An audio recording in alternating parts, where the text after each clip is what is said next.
El Cordero y el León es un recurso ideal para aquellos que están interesados en conocer lo esencial de cada libro del Nuevo Testamento. En un formato conciso pero completo, este libro explora el escenario original de cada escrito, desde los Evangelios hasta Apocalipsis, proveyendo un estudio cuidadoso con puntos de aplicación relevantes. Encuentra este y más recursos en lifeway.com.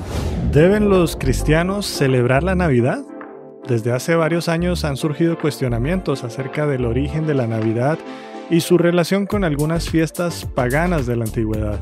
Así como también han habido debates sobre la fecha en la que nació Jesús, si fue en diciembre o si fue en septiembre como argumentan algunos.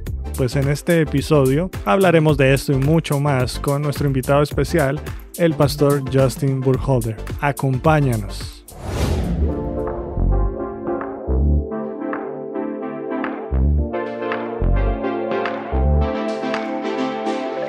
Un saludo cordial, mis amigos. Estamos aquí nuevamente en Texto Fuera de Contexto en este mes especial de diciembre y tenemos también un amigo muy especial desde Guatemala, nuestro amigo Justin Burkholder, a quien le damos la cordial bienvenida. ¿Cómo estás, Justin? Muy bien, muchas gracias, Pepe. Yo creo que tu definición de amigo muy especial es algo bajo. Tal vez deberías subir tus estándares un poquito, pero es un privilegio poder compartir aquí con ustedes. Mira, tú sabes que antes de empezar el programa estuvimos hablando de vocabulario y siempre en los diferentes países, en sus diferentes contextos, las palabras toman diferentes formas. Y hablando de Justin, justamente queremos hablar del Justin internacional, porque queremos saber un poquito acerca de ti, porque tu acento nos puede engañar un poco. Cuéntanos un poco acerca de ti. Bueno, muchas gracias, Pepe. Mi pasaporte me dice que nací en los Estados Unidos. Yo soy hijo de misioneros que me criaron ahí en la Ciudad de México, en México. Entonces, cuando tenía 1 año y medio, nos mudamos allá a México y tuve la oportunidad de aprender el español igual como todos ustedes, en la calle con mis amigos. Ahí aprendí el español que pues hoy en día no sigo usándolo. Espero que ha mejorado un poquito el español comparado al que aprendí ahí en la calle de México. Y ahora tengo el gusto de vivir aquí en Guatemala. He pasado más de la mitad de la vida viviendo en América Latina, en estos dos países, en México y en Guatemala. Estoy felizmente casado con Jenny, que Jenny en los Estados Unidos era también maestra de español. Entonces, siempre decimos que ella realmente sabe lo que está diciendo en español y yo solo lo digo, ¿verdad? Y la gente dice, este suena como que sabe lo que está diciendo. Y tenemos 3 hijas, una hija de 7 años, una de 5 y una de 2 años. Así que, pero estamos a punto de terminar con pañales en nuestra casa. Han sido 8 años seguidos de tener pañales por todos lados y cerquita. Se nos está acercando el día que ya no tendremos. Empieza una nueva etapa. Y dime, Justin, yo quiero preguntarte, muchas de las personas que tienen la capacidad de hablar los 2 idiomas de manera perfecta y que han convivido con estas 2 culturas, yo quiero hacerte 2 preguntas relacionadas. Una, cuando piensas, ¿en qué idioma piensas? Y segundo, ¿cómo te sientes tú en esta mezcla de culturas entre la americana y la latina? Siempre me pone un poquito nervioso tus preguntas, pero esas son buenas. Esas son buenas. Nunca sé lo que se te está ocurriendo en el momento, pero bueno, yo pienso en el idioma en el que estoy hablando. Y cuando estoy yo solo pensando, pues depende de si estoy trabajando en algo en español o si estoy trabajando en algo en inglés. Entonces, eso yo creo que es parte de haberlo aprendido de niño. Realmente yo no tengo que traducir, por decirlo así, en mi mente mientras que estoy pensando, o por la misericordia de Dios lo puedo hacer ahí en el momento. Vivo una gran confusión culturalmente, porque por un lado siento que pertenezco a ambos mundos. Soy de los Estados Unidos y cuando voy a los Estados Unidos toda la gente me ve y dice, este es gringo, como cualquier otro gringo.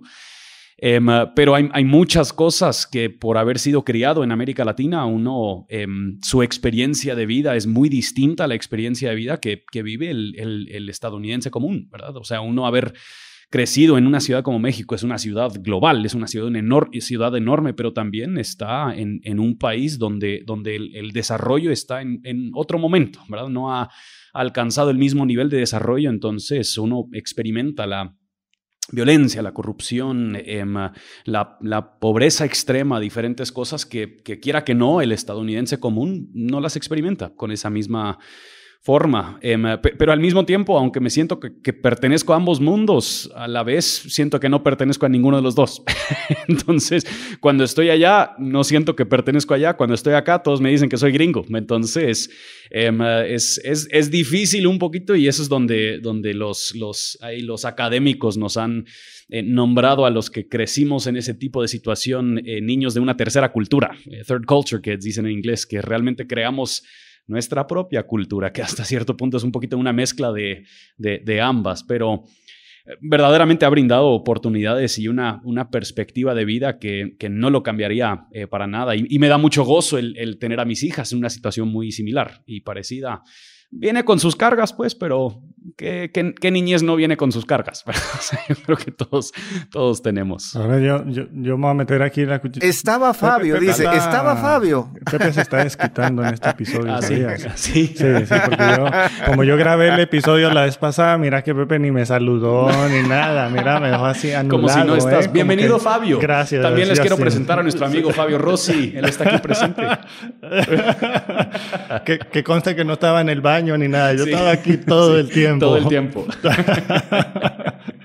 Pero hablando un poquito de influencias, hay una pregunta que no le hemos hecho a ninguno de nuestros invitados antes, pero que ahorita que te estaba escuchando, quería preguntarte quiénes, si pudieras mencionar 2 personas que han influenciado tu vida espiritual, en tu crecimiento como hijo de Dios, ¿quiénes serían? Pueden ser escritores, pueden ser pastores.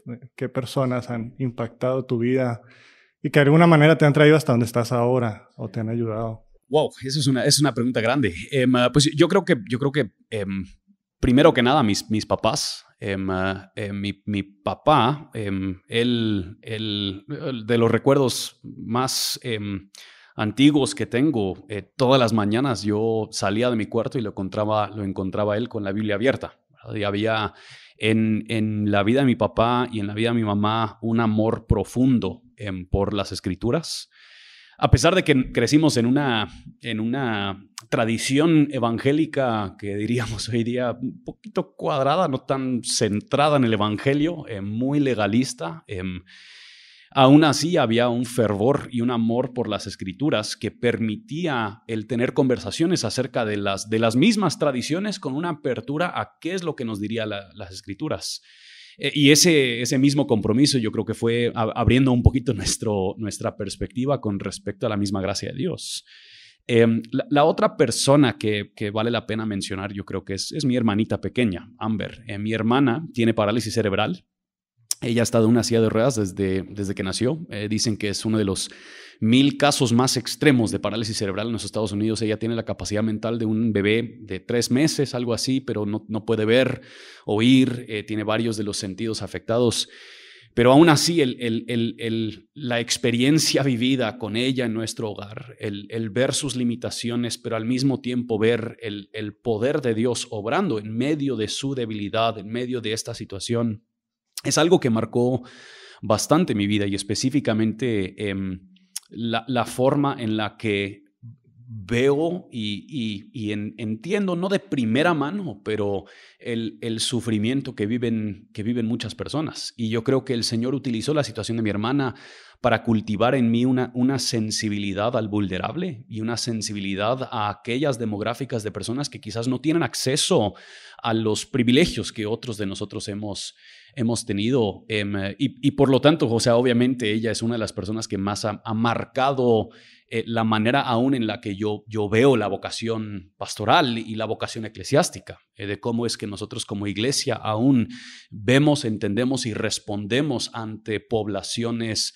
vulnerables que por lo menos en nuestra ciudad de Guatemala abundan, ¿verdad? Y hay muchas y es importante que el pueblo de Dios responda de alguna forma u otra a ellas. Entonces, hay muchas otras personas que podría nombrar, pero entre las más importantes y más impactantes serían ellos. Gracias, Justin. Sí, solo creo que vale la pena mencionar que recientemente predicaste, porque Justin, eres pastor uno de los pastores en la Iglesia Reforma aquí en Guatemala, y recientemente predicaste acerca de este tema, que yo no he tenido la oportunidad de escuchar el sermón, pero vi muchas reacciones de muchos hermanos y creo que vale la pena recomendarlo. Si tú puedes ir a YouTube y buscar Iglesia Reforma y buscar el sermón. ¿Cómo se llamaba el sermón? Creo que lo pusimos una teología de discapacidad, pero discapacidad. Es peligroso recomendar un sermón que no has escuchado, Fabi.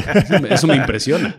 Pero las personas que lo han recomendado son confiables. Ellos sí, ya vino de fuentes confiables. Sí, viene de fuentes confiables, pero hablando de eso, creo que quería mencionarlo. Sí, gracias. Pues, gracias, Justin, por compartirnos un poco acerca de ti, de tu vida, de lo que el Señor ha hecho contigo y en ti a lo largo de estos años. Y bueno, Pepe, ¿por qué ahora sí entramos ahora a hablar del tema que nos reúne hoy? Bueno, Justin, sabemos que nos gusta la polémica y no hay tema que entre nosotros no tenga algún grado de ají, ¿no? Que haga que nos pique, picante. O sea, algún tipo de picante, ¿no? Y queremos hablar contigo hoy día, ya que estamos en este mes, queremos hablar contigo acerca de la Navidad. Y quizás yo te empezaría preguntando cómo has vivido tú tus propias Navidades, ya siendo un hombre de dos culturas. ¿A qué te has enfrentado? Ese es, en primer lugar, tú como persona, ¿cómo has enfrentado la Navidad? Viniendo de una familia cristiana, habiendo crecido, nacido, ¿no es cierto?, y desarrollado en un ambiente cristiano toda tu vida, pero también entre dos culturas distintas. ¿Cómo lo has experimentado tú mismo? En nuestra familia, la Navidad es una de las épocas preferidas. Como familia siempre la hemos celebrado. Y de verdad, hasta que vine a Guatemala, quizás no había yo captado los elementos que pueden llegar a ser polémicos dentro de los círculos evangélicos acerca de este tema. Entonces, creciendo, la Navidad era la época donde nosotros principalmente celebrábamos la encarnación, el nacimiento de nuestro Señor Jesucristo. Pero también, obviamente, como niño, era una época donde daban regalos, era una época donde escuchábamos música, y yo todavía tengo de forma muy nostálgica ciertas canciones que mi mamá ponía todos los años. Cuando las escucho me regresan a ser un niñito ahí en la sala de nuestra casa en Ciudad de México, donde sea. Era una época de estar en familia. Para nosotros, en muchos casos, como vivíamos en México, a veces era una época de viajar y regresábamos a los Estados Unidos. Entonces íbamos de Ciudad de México al norte, donde había nieve y todas estas otras cosas. Entonces se venía para nosotros en el norte muy relacionado a la temporada climática también del año, que es invierno. Y entonces todas estas cosas como que se entrelazaban para nosotros. En los últimos años ha ido evolucionando, yo creo que aún más, y profundizando mi propia convicción y compromiso con esta celebración, específicamente en la medida que nosotros como iglesia hemos adaptado más la práctica de Adviento como iglesia, que nosotros iniciamos los 4 domingos antes del 24, ha sido cuando la iglesia históricamente ha celebrado Adviento. Entonces, este entendimiento del Adviento como lo que rige y guía esta celebración para la iglesia ha sido algo que ha traído mucha luz para nuestra iglesia y para nuestra familia, y por lo tanto simplemente se ha vuelto aún más mi época del año favorita. Y creo que ahora que tú hablas del Adviento, y bueno, y Pepe decía cómo celebran la Navidad, justamente nosotros estábamos hablando con un amigo que vino de Holanda y él nos decía, oye, la Navidad aquí sí la celebran con bulla, y en Sudamérica es como más cada casa, y yo me acuerdo de mi infancia, cada casa tenía el equipo, casi que el equipo de sonido afuera, parecía competencia, guerra de bandas ahí, porque todo el mundo ponía su propia música y era toda una festividad, y estamos acostumbrados a celebrar la Navidad para esta época, y quizás algunos de nuestros oyentes no estén tan al tanto de que a lo largo de la historia pues, ha habido cierto debate sobre el nacimiento de Jesús, y particularmente cuándo nació Jesús, como esta incógnita que se tiene, y un debate que ha habido. ¿Será que sí nació en diciembre? ¿Y por qué decimos que nació en diciembre? Y también sobre la fecha hay otro debate, que tenemos el parteaguas de la historia, el antes de Cristo y el después de Cristo, porque resulta que Cristo nació en el que 4 al 6 después de que sí, entonces pero queremos hablar un poquito acerca de esa pregunta. Si Jesús nació en diciembre, en esta época de diciembre, o si nació en septiembre, como ha habido algunos proponentes que han asegurado, han afirmado por esta teoría. No sé. Próxima pregunta. No, pues, y aunque lo decimos un poquito en broma, yo creo que sí es muy importante el afirmar el hecho de que realmente no sabemos. Y parte de la dificultad de esto es, muchos suponen que la celebración de Navidad se trata de una celebración histórica cronológica, que estamos diciendo, esto es cuando tal acto sucedió y porque sucedió en este tiempo, estamos conmemorando ese acto en ese tiempo. Y a lo largo de la historia de la Iglesia ha habido mucho debate, aún a partir de los primeros siglos. De hecho, la relación que tenían las historias de la Natividad de Jesús se iba desarrollando y aumentando en su importancia en la medida que el defender y proteger aún la humanidad de Jesús ante ciertas herejías iba en aumento, ¿verdad? Entonces, en la medida que tenían que hablar de la encarnación y de la humanidad de nuestro Señor Jesucristo, empezaron a cobrar más relevancia las historias de su nacimiento.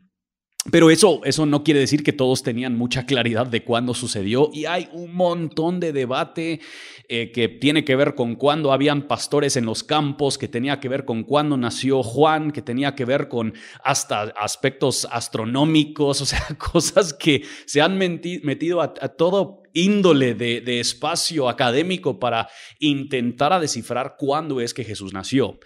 Y yo creo que el punto realmente de celebrar Adviento o de celebrar la Navidad no es primeramente histórico, cronológico, por decirlo así, sino que es primeramente histórico, teológico. Lo que nosotros estamos diciendo es que la encarnación fue un acto de enorme relevancia e importancia para la vida y la teología cristiana, y por lo tanto hemos apartado un espacio en nuestro calendario cada año para recordarnos de este aspecto esencial en nuestra teología. Esto no es algo tan escandaloso, ¿verdad? Nuestros mismos países han apartado ciertas fechas que, aunque no le atinan exactamente a cuando sucedió cierto acto, lo han apartado por el significado que tiene ese acto y no necesariamente por el día específico en el cual sucedió. Y yo creo que lo mismo está sucediendo cuando nosotros hablamos del Adviento y de la Navidad. Estamos reconociendo, independiente de si fue, algunos dicen marzo, otros dicen diciembre, porque su verdadera encarnación, él fue concebido en marzo, entonces nació en diciembre. Independiente de la fecha exacta, es algo que nosotros como cristianos necesitamos reconocer que es esencial, es fundamental para nuestra fe, y por lo tanto apartamos un espacio todos los años, tal y como lo hacemos con la resurrección, de recordarnos de la encarnación de nuestro Señor Jesucristo. Así que sí, la respuesta es no sé. No sabemos, sí. No sabemos. Es interesante que haya tanta discusión con esta fecha precisa, porque hablamos de que no sabemos, que si era verano, que si era invierno, que si los pastores, que si el solsticio también, ¿no es cierto?, que tiene que ver con la fecha romana y que nos estamos paganizando. Pero como tú bien dices, si yo quisiera centrar la conversación en esa realidad que estamos hablando, estamos celebrando la encarnación de nuestro Señor. Y yo creo que no existe ninguna otra fecha del calendario de celebraciones que nosotros tenemos con respecto a la iglesia. Nosotros no estamos buscando, por ejemplo, una fecha del Éxodo precisa. O sea, no estamos diciendo el 4 de junio ¿no es cierto?, de este siglo, ni tampoco la entronización de David, ni ninguna otra fecha particular, sino que celebramos los momentos, celebramos lo que tú dices, esta fecha histórico-cronológica, no histórico en el sentido de tal día, sino en el sentido de su presencia en nuestra historia. Y el Verbo se hizo carne y habitó entre nosotros. Y vimos su gloria, gloria como del unigénito del Padre, lleno de gracia y verdad. Allí radica entonces la esencia. Entonces podríamos decir en cierta medida que nosotros afinamos nuestro corazón, y por eso el Adviento, a prepararnos para esta verdad. O sea, esa es la necesidad. No vamos a cantar cumpleaños feliz.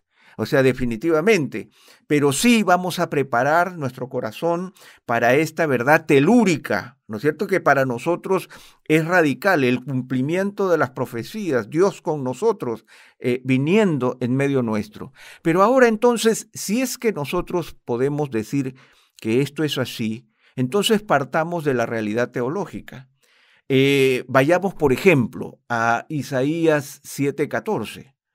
¿Por qué es importante entonces que Jesús haya nacido de una virgen? Porque en los evangelios, ¿no es cierto?, el encuentro con María y este anuncio, tanto este anuncio a María como a José, son dos momentos trascendentales, son columnas a los inicios de los evangelios, donde se nos marca esta crisis en esta pareja de comprometidos, a los cuales se le asegura dos realidades que ellos son incapaces de entender, ¿no? José, esta mujer va a tener un hijo que es del Espíritu Santo. ¿Y cómo será esto si yo no he conocido varón? O sea, estas son dos realidades sumamente importantes. ¿Por qué este nacimiento virginal? Esa es una excelente pregunta. Y obviamente yo creo que es una pregunta que cobra mucha relevancia cuando nosotros vemos algunos de los movimientos más progresivos que están empezando a cuestionar estos aspectos misteriosos, milagrosos de nuestra fe cristiana y ponen en duda como no es posible que una virgen tenga un bebé, entonces eso tiene que ser alguna metáfora o tiene que referirse a algo diferente.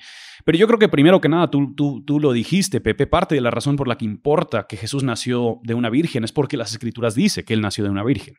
Y nosotros afirmamos lo que nos dicen las Escrituras cuando consideramos que las Escrituras nos están hablando de esta manera literal, nos están contando, relatando la historia de algo sobrenatural que sucedió en el nacimiento de Jesús. Yo creo que también es importante reconocer que esto ha sido una creencia histórica de la iglesia por siglos. Entonces, el empezar a cuestionar estos aspectos más milagrosos o sobrenaturales de nuestra fe inmediatamente genera una conversación que parte más de los desarrollos filosóficos de los últimos siglos, del el creer en un universo cerrado donde cosas que son milagrosas o fuera de las leyes naturales no pueden suceder. Eso nos lleva a otro tipo de discusión por completo, pero esto ha sido fundamental en la creencia cristiana. Pero yo creo que su peso más relevante e importante está precisamente ligado a estos aspectos teológicos que veníamos comentando. El nacimiento virginal es primeramente una demostración de la unión de las dos naturalezas de Jesús, de que Él es 100% Dios y concebido por el Espíritu Santo en María, Él es 100% hombre. Entonces estamos reconociendo que desde aún su nacimiento está esta afirmación de la unión hipostática, de la unión de estas naturalezas de nuestro Señor Jesucristo. Y yo creo que la segunda razón que va muy ligado a esa primera es que nosotros consideramos que fue por esta concepción virginal milagrosa que Jesús entonces no heredó una naturaleza pecaminosa y por lo tanto, como nos dice el autor de Hebreos, que Él se compadece, se asemeja a nosotros en todo sentido, solo sin pecado. Entonces el punto realmente del nacimiento virginal no es simplemente qué historia más curiosa y nostálgica y romántica y bonita de Navidad, sino que hay elementos esenciales de nuestra fe cristiana y de la persona y obra de nuestro Señor Jesucristo que están envueltas en ese nacimiento virginal. Y había algo de lo que mencionas, Justin, que al reflexionar uno en esta pregunta sobre la importancia del nacimiento virginal, realmente uno no se detiene mucho a considerar el impacto y la profundidad teológica que hay detrás de este acto y de este plan de redención del Señor, de la manera como Él lo hizo. Y yo recuerdo que estaba leyendo un poco acerca de esto y había alguien que decía, bueno, es que él enumeraba creo que 9 cosas en donde él decía: el nacimiento virginal tiene impacto sobre la Trinidad, cómo entendemos la Trinidad, la encarnación, la impecabilidad de Cristo, la expiación, incluso hablaba algo de la resurrección de Jesús, la ascensión de Cristo, cómo a partir del nacimiento virginal, esta comprensión profunda de lo que el Señor hizo, cómo impacta nuestra comprensión teológica de todo lo demás. Y había una de esas que justo lo mencionabas, que quizás es la que nosotros la conocemos, pero no la relacionamos mucho con el nacimiento virginal, y es justamente la de la intercesión divina de Jesús. Todo lo que nosotros encontramos en Hebreos capítulo 4, Hebreos capítulo 7, en donde se describe a Jesús como el sumo sacerdote de los creyentes, aquel que experimentó todo lo que experimenta la humanidad, y habiendo sido tentado, pero sin pecado, y eso lo constituye a él entonces como este Dios a quien nosotros nos podemos acercar confiadamente. Sí, yo creo que no solo eso. Para mí, cuando hablamos de la encarnación, esto le da una relevancia y un peso a nuestra experiencia corporal, por decirlo así. Y yo creo que hasta cierto punto como cristianos, mucha de la filosofía dualista se ha infiltrado en nuestro entendimiento de las cosas, y nosotros nos hemos llevado por esta idea de que realmente lo que yo soy es espíritu, yo soy alma, y es este cuerpo y esta tierra y todas estas cosas se van para afuera, ¿verdad? Se van a quemar y ya, ¿verdad? Y da a entender que realmente mi experiencia corporal es de poca relevancia. Pero cuando nosotros leemos esas palabras, que el verbo se hizo carne, ¿verdad? Y yo lo pienso, lo mencioné un poquito en esa prédica a la que hiciste referencia al principio, pero lo que eso ha de significar para aquellas personas quienes han vivido un sufrimiento profundo corporal, el saber que su Señor Jesucristo se hizo carne y sufrió en carne, eso cobra una enorme relevancia para los que hoy día sufrimos corporalmente. Y yo creo que es importante afirmar y reconocer esta integración del ser humano, y que la encarnación es uno de los momentos a los que nosotros señalamos para saber, por supuesto, que esperamos ese cuerpo renovado, pero eso no quiere decir que nuestra experiencia corporal no importa. Al contrario, importa tanto que nuestro Señor Jesucristo se hizo carne y asumió el pago de pecado en la carne y resucitó en carne como las primicias de lo que será cierto para nosotros. Entonces sí, yo creo que le da un sentido mucho más profundo a un montón de aspectos de la obra de nuestro Señor Jesucristo. Sí, así es. Y bueno, partimos nosotros del Nuevo Testamento, de la evidencia que nosotros leemos en los relatos del nacimiento virginal, pero también encontramos, y siempre decimos, haciéndole honor al podcast, al nombre del podcast, Textos Fuera de Contexto, hay un pasaje que es especial y que Pepe lo mencionaba, también en Isaías, Isaías capítulo 7, versículo 14, y la pregunta es, este pasaje es navideño también, ¿no? Sí. Isaías es el profeta de la Navidad, sí. Es el más aludido por todo su escrito y las alusiones, pero justamente en 7:14 él habla de una virgen que concebirá, y la pregunta es si Isaías en ese tiempo está hablando acerca del Mesías, de Cristo Jesús. ¿Cómo debemos entender estas palabras del profeta Isaías? Yo creo que parte de la respuesta, y los dos de ustedes seguro que también podrán aportar mucho a esta pregunta, pero yo creo que la respuesta es sí y no, ¿verdad? O sea, y mucho yo creo que recae en esta idea de cuánta conciencia tenían específicamente los autores del Antiguo Testamento de todo el significado y peso teológico de las cosas que bajo la dirección del Espíritu Santo y la inspiración del Espíritu Santo ellos estaban redactando. Y especialmente cuando nosotros hablamos de la profecía, nosotros entendemos que la profecía en el Antiguo Testamento no es siempre un asunto blanco y negro. Dijo esto y esto va a pasar, sino que en muchos casos hay múltiples niveles a las maneras en las que Dios cumple las profecías y las promesas del Antiguo Testamento. Entonces yo creo que es muy probable, cuando entendemos muchos de estos tipos de profecías, es muy probable que hay un aspecto de corto plazo, por decirlo así, al cual él está apuntando, porque hay otros aspectos en Isaías 7 que uno dice, ¿será que eso está haciendo referencia a Jesús? O sea, se siente un poquito fuera de contexto. Entonces yo creo que probablemente si eso es el nacimiento de Ezequías o si es algún otro aspecto, hay un montón de diferentes teorías a lo que se podría estar refiriendo. Pero yo creo que también es cierto que en muchos casos estas profecías tienen un elemento largo plazo que quizás el profeta en sí ni está consciente de lo que está diciendo, pero que Mateo se apropia de ese pasaje y cuando él está relatando esta historia, él está citando de estos pasajes y afirmando que de una forma u otra esa profecía ha sido cumplida en el nacimiento virginal de Cristo. Entonces yo creo que es ahí donde podríamos decir sí y no. Y es sumamente interesante lo que estás diciendo, porque nuevamente nos encontramos aquí con que la Navidad no es un elemento superficial de la historia cristiana, no es los niñitos haciendo un pesebre y poniendo ovejitas en el altar de la iglesia para hacer una pequeña obra de Navidad, sino que tiene un profundo sentido teológico que muchas veces perdemos de vista y no le damos el espacio de reflexión necesario, porque si hablamos de Isaías, hablamos de una profecía escrita 700 años antes de Cristo. O sea, no fue ayer, no fue dos años antes, sino que estamos hablando de remontarnos, si fuera en nuestro tiempo, la Edad Media. O sea, a esos periodos de tiempo nos estamos remontando y a esas diferencias históricas.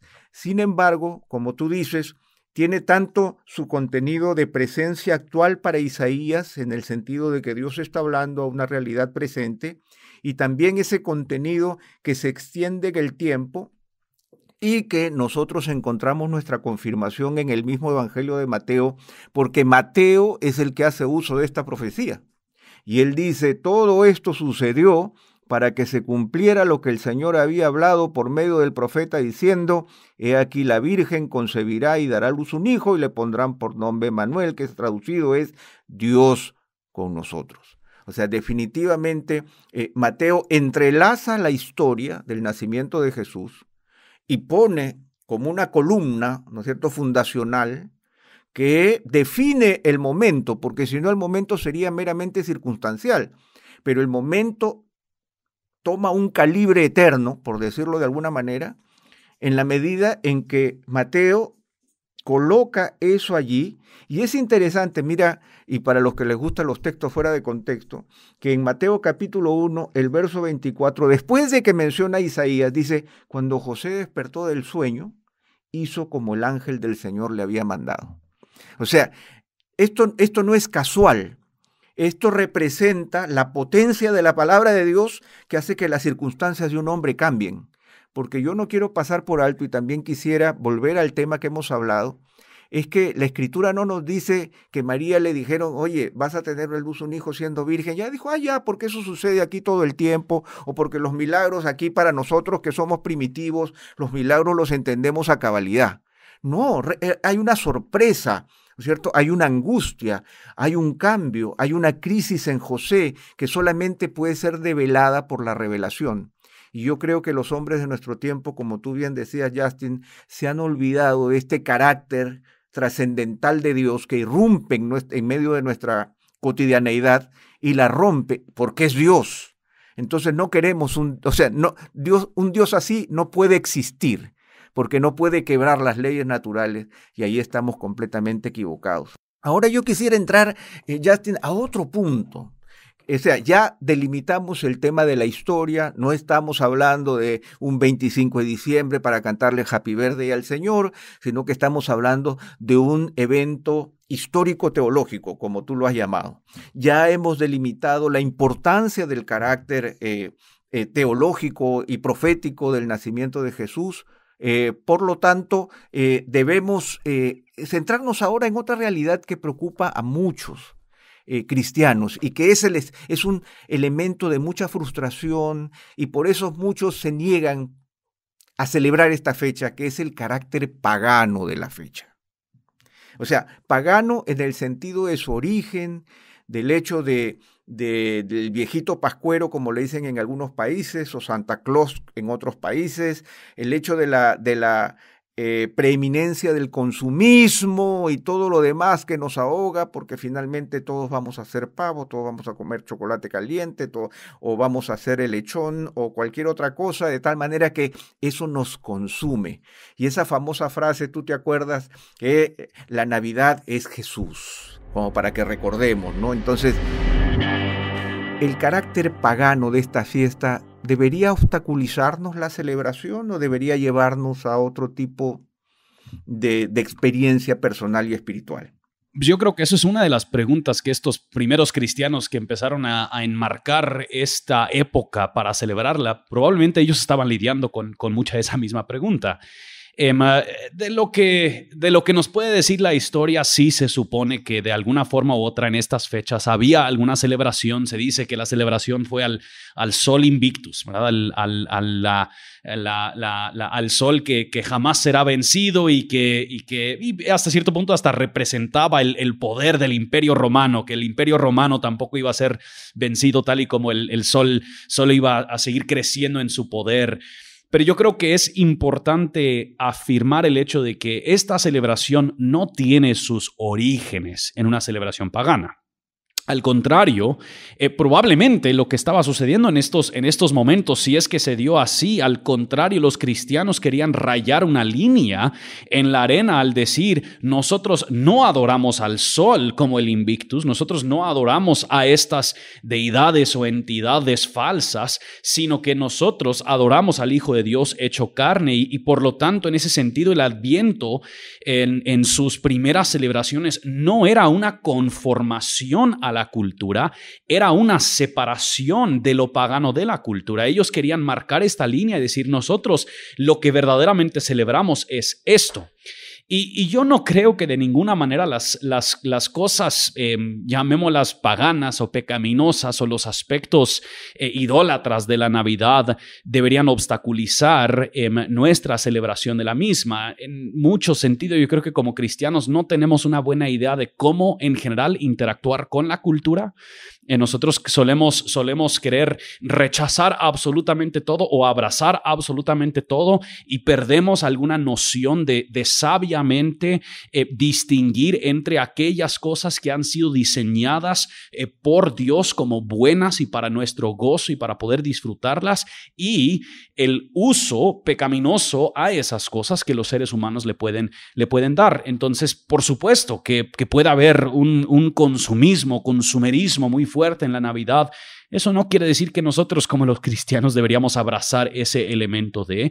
Ahora, a la vez, yo creo que cuando nosotros le damos buenos regalos a nuestros hijos, por ejemplo, estamos afirmando y demostrando ciertos aspectos del carácter aún de nuestro Dios. Entonces, yo creo que a veces perdemos un poquito el matiz de las cosas y nosotros queremos simplemente volverlas blancas y negras. ¿Esto es bueno o esto es malo? Cuando no sé si es así como Dios ha querido que nosotros interactuemos con el mundo a nuestro alrededor. Requiere sabiduría, requiere discernimiento, requiere una claridad de las cosas que gobiernan la vida del cristiano para poder participar en la cultura que tenemos a nuestro alrededor. Y esto es cierto para todas las cosas. O sea, yo aquí tengo mi iPhone. Con el iPhone se han hecho seguro que toda índole de atrocidades y cosas que jamás en la vida se deberían hacer y yo lo sigo usando, ¿verdad? Y yo creo que es cierto para todas las diferentes maneras en las que nosotros interactuamos con la cultura. Es difícil encontrar algo que en algún momento no ha tenido algún uso pagano, pecaminoso o idólatra, pero entendemos que eso no hace que la cosa en sí o el objeto en sí tenga algún poder pagano supersticioso encima, sino que tenemos que nosotros tener ese discernimiento y astucia y sabiduría para poder utilizarlo de una forma consagrada. Y en línea con eso que tú mencionas, Justin, a mí me llama mucho la atención porque yo no conocía esta historia de Nike. Ah, sí, pues. De la marca Nike. No sé, Pepe, si tú la habías escuchado o no, pero me puse a leer un poquito acerca de justo ese punto en donde cuando nace esta marca, que tú dices Nike y yo sé que todos nosotros y todos los oyentes están pensando en los zapatos. Que tengo puesto ahorita, creo, de hecho. Pues sí. Ahí está. Y me llamaba la atención porque dice que en el inicio, al final, esto es una diosa griega. De ahí nace el nombre de Nike y uno uno ahora no relaciona nada absolutamente con eso. Y algo similar creo que sucedió con el símbolo nazi, la esvástica. que entiendo yo tenía como un significado de buena fortuna. Sí. Y entiendo que los alemanes lo adoptaron como esa buena fortuna, ese ímpetu que estaban teniendo y esa buena temporada que ellos supuestamente estaban teniendo, y adoptaron ese símbolo, que ahora uno mira eso y uno no ve eso como una buena fortuna, como se dice que era el significado inicial, sino que ahora uno lo relaciona con atrocidades que ocurrieron en la vida de la humanidad, y creo que es parte de lo que estás diciendo. Sí. O sea, estos elementos, y algunos por eso, bueno, no vamos a tener tiempo para profundizar, pero algunos incluso toman el pasaje de Jeremías 10 para decir, no, pues que los árboles de Navidad no son buenos porque la Biblia los prohíbe, y entonces empiezan a relacionar elementos de ese momento cultural que se usaban seguramente para estas celebraciones paganas, que de alguna manera entraron a ser parte también de esta celebración que hoy tenemos nosotros, y entonces acusan o señalan como pagano los elementos o el uso de ciertos elementos, olvidando todo lo que a mí me gustó mucho, lo que enfatizabas al inicio, ¿no? No tiene que ver con fechas, no tiene que ver con el árbol.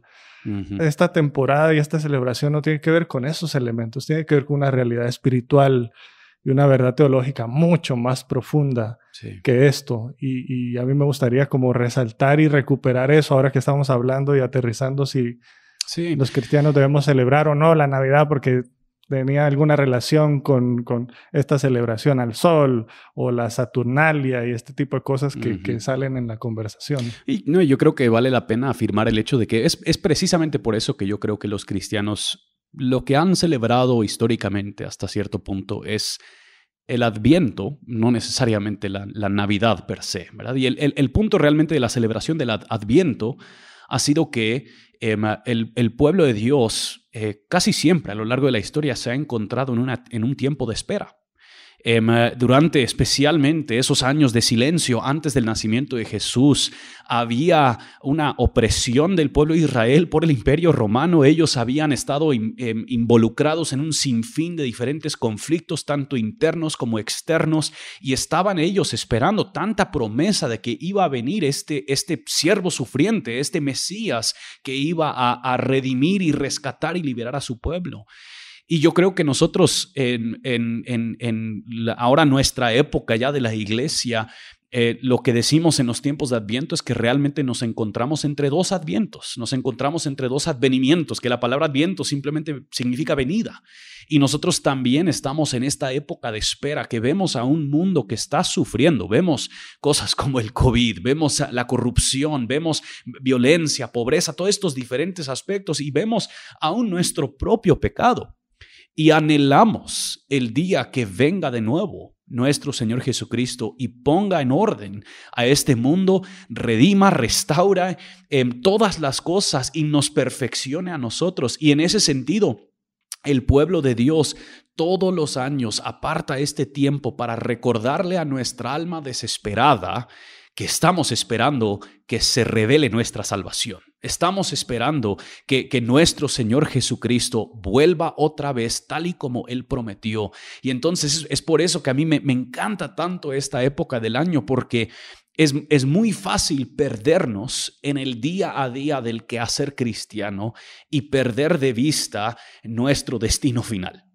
Que nuestro destino final es al fin poder estar con Él. Y el Adviento es para mí un recordatorio a mi alma cansada de que viene un descanso, ¿verdad? Nuestro descanso viene, entonces nos recordamos todos los años a que nosotros esperamos en Él, lo esperamos a Él.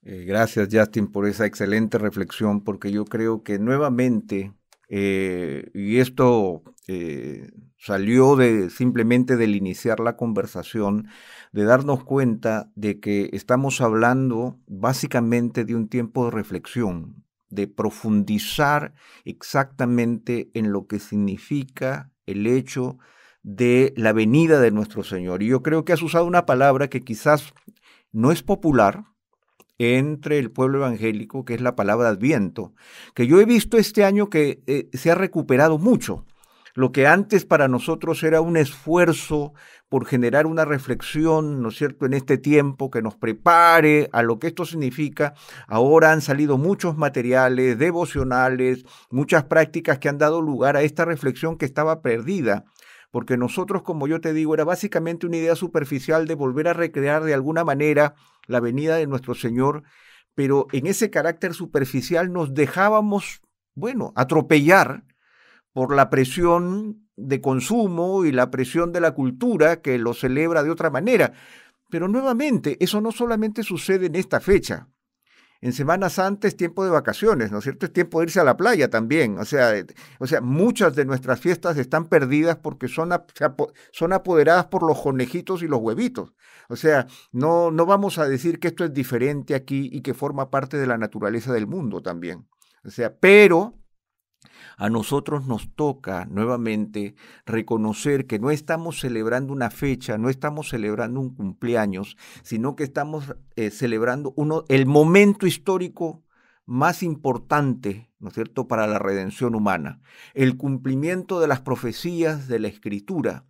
El Dios con nosotros, Emmanuel es Dios con nosotros, el Verbo se hizo carne y por lo tanto eso nos debe llevar a esta posición de reflexión, a un tiempo del año, ¿no es cierto?, que es el final del año en que nos llevamos, decimos, después de todas estas desgracias, ¿con qué nos quedamos? Nos quedamos con que hay esperanza, porque el Señor que vino, conforme a las profecías, ha prometido regresar, porque así lo ha deseado. O sea, esa es nuestra seguridad, esa es nuestra esperanza, allí radica, ¿no es cierto?, esta cosa que nosotros vamos a buscar con todo el alma. Y como tú bien lo dices, o sea, esto no significa, y a veces nosotros perdemos la perspectiva porque nos empezamos a pelear con el árbol de Navidad, nos empezamos a pelear con Santa Claus, mis hijos ya no saben lo que es regalos porque miren, esto es pagano, entonces a ustedes no le doy, pero ni un cepillo de dientes le voy a dar porque esto no es así, ya no comemos nada, nos acostamos a las 7 de la noche, ¿no es cierto?, y nos levantamos el 26 para que esto no haya pasado por nuestra vida, pero no es así. Nosotros le podamos dar contenido a esta celebración y podemos aprovecharla, porque tú has dicho también algo que sonó bien interesante y lo dejaste pasar rapidito, es el hecho de que aún en la oportunidad de poder brindarnos regalos, es una oportunidad para hablar del regalo más grande del amor de Dios a cada uno de nosotros por su absoluta gracia, porque todos los que recibimos en esos días los recibimos porque nos lo quieren dar. No es mi cumpleaños, no lo merezco, no lo necesito, pero es el amor manifestado a través de los obsequios y a través de esta celebración, de estos alimentos. Entonces todo puede cobrar un significado distinto si es que yo lo permeo del Evangelio. No si saco al Evangelio y lo pongo de lado y digo, no, estos dos no se mezclan, sino cómo irrumpo con sal, ¿no es cierto?, y le doy un nuevo significado a esta celebración. Y yo creo que ese es nuestro llamado, un llamado a la reflexión y un llamado que nosotros debemos estar atentos. Gracias, Pepe, por esos recordatorios que nos das y gracias, Justin, por tu tiempo, por haber aceptado la invitación para estar aquí con nosotros. Y no queremos terminar este episodio sin algunos consejos.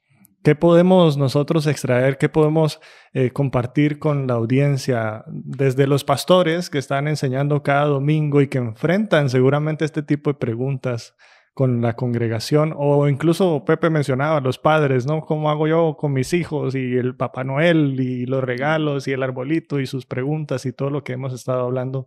Unas palabras de consejo para aterrizar y terminar este episodio. Pues yo diría tal vez muy sencillamente, aprovéchense de la sensibilidad cultural que existe a nuestro alrededor en estas fechas.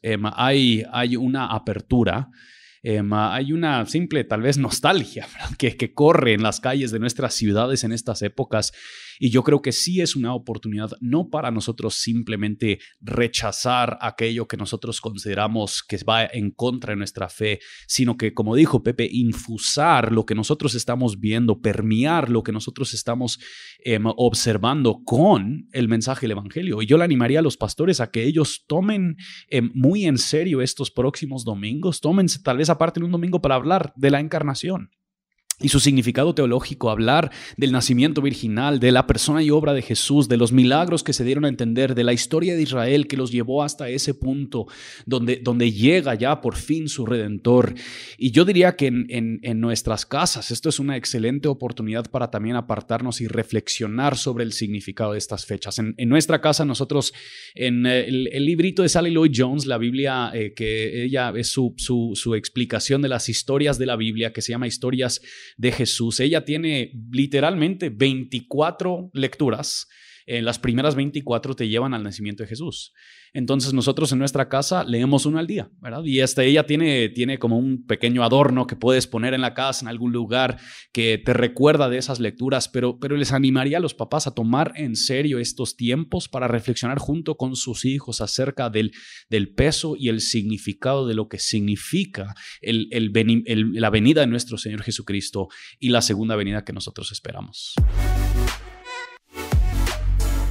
Gracias, Justin, por estos recordatorios. Gracias por tus palabras de ánimo para todos nosotros. Gracias, Pepe, también por tus aportes. Siempre es bueno tenerte de regreso ahora para grabar este episodio. Y gracias a la audiencia por habernos acompañado hoy. Esperamos que, así como nosotros, ustedes hayan disfrutado de esta conversación y que hayan sido edificados. Recuerden que cada mes tenemos nuevos episodios con nuevos invitados y nuevos temas interesantes aquí en Textos Fuera de Contexto. Que el Señor los bendiga y nos vemos en la próxima.